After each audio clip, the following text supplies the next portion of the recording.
नमस्कार, आप देख रहे हैं पब्लिक टीवी। आपके साथ मैं हूं राशि। आइए बढ़ते हैं आज की प्रमुख खबरों की ओर। दतिया में आजाद समाज पार्टी के वरिष्ठ नेता दामोदर सिंह यादव ने आज अपने निवास पर प्रेस वार्ता की।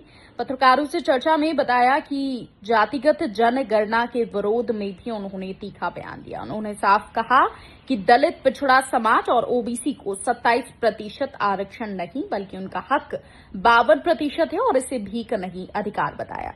दामोदर यादव ने राज्य सरकार को 15 दिन का अल्टीमेटम देते हुए कहा कि यदि मांगे नहीं मानी गई तो आजाद समाज पार्टी का छात्र संगठन डीपीएस एक बार फिर मुख्यमंत्री निवास का घेराव करेगा। उन्होंने सरकार पर पिछड़े वर्गों की उपेक्षा का आरोप लगाया और कहा कि अब संघर्ष होगा आरक्षण के हक के लिए। दलित पिछड़ा समाज संगठन जिसका मैं अध्यक्ष हूं और जिसके प्रदेश अध्यक्ष बल बहादुर जी हैं, वो दलित पिछड़ा समाज संगठन ने 30 तारीख को भोपाल में बड़ा आंदोलन, जंगी प्रदर्शन किया और विधानसभा का घेराव किया। दतिया से भी सैकड़ों की संख्या में वहां लोग पहुंचे थे और हमारी 5-6 प्रमुख मांगे थी जो आज भी मांगे हमारी सरकार से चल रही हैं। पहली मांग हमारी ये है कि 1931 की जनगणना में जब अंग्रेजों ने जनगणना कराई थी तो ओबीसी की आबादी 52% आंकी गई थी और आज बीजेपी के मोहन यादव जी हों या जीतू पटवारी जी हों, कांग्रेस के, दोनों ओबीसी को सिर्फ 27% आरक्षण देने की बात कर रहे हैं। मेरा ये कहना है कि ओबीसी भिखारी नहीं है जो 27 लेगा।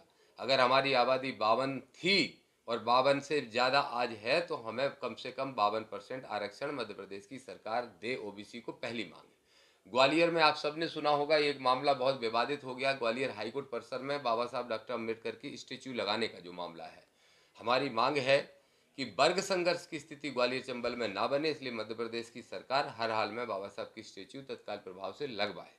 तीसरी हमारी बहुत अहम मांग है, इस देश की राजनीति में अगर आप 20 साल पहले नेताओं की फहरिस्त उठा के देखोगे तो टॉप 20 नेता में से 15 नेता वो होते थे जो छात्र राजनीति से निकलते थे और वो छात्र राजनीति से गरीब का बेटा, किसान का बेटा, गांव का रहने वाला व्यक्ति भी अगर उसके अंदर क्षमता है तो वो छात्र संघ का चुनाव जीतता था, अध्यक्ष बनता था और फिर विधानसभा का रास्ता उसके लिए खुल जाता था।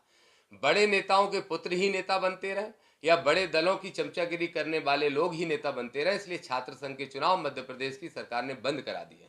हमारी मांग है और पूरे कॉलेज में, यूनिवर्सिटी में हम जा जाके इसका जागरूक अभियान चला रहे हैं कि मध्य प्रदेश में छात्र संघ के चुनाव प्रत्यक्ष प्रणाली से कराए जाएं। इसके साथ साथ एक जाति प्रमाण पत्र बनाने की समस्या संपूर्ण प्रदेश के अंदर आ रही है, वो भी मांग हमने रखी थी। मुख्यमंत्री के प्रतिनिधि के रूप में कोई बड़े अधिकारी आए थे, उन्होंने ज्ञापन लिया था और हमारा प्रदर्शन, अच्छा प्रदर्शन हुआ था। हमने 15 दिन का अल्टीमेटम दिया था।